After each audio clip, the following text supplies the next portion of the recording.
This is the Lone Crater YouTube. We hope this video helps. You begin at a corner. Hold the blanket flat and count stitches along one side.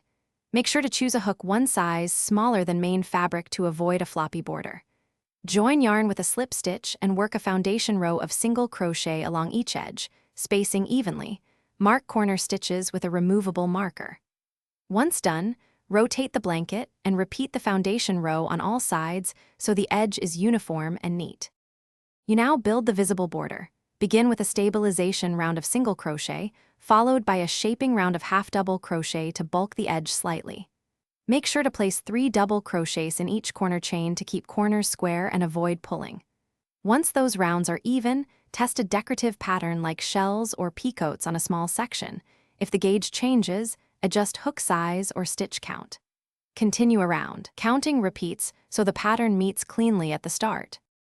You finish by fastening off and weaving tails into the backside of the border so they don't show. Make sure to smooth the edge by blocking lightly. Pin to shape and steam or wet block if the fiber allows.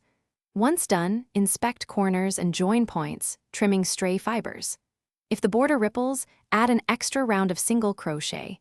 If it pulls tight, undo the last decorative round and try a larger hook. Keep one troubleshooting tip in mind. Adjust. Thanks for watching. Consider subscribing if we helped you.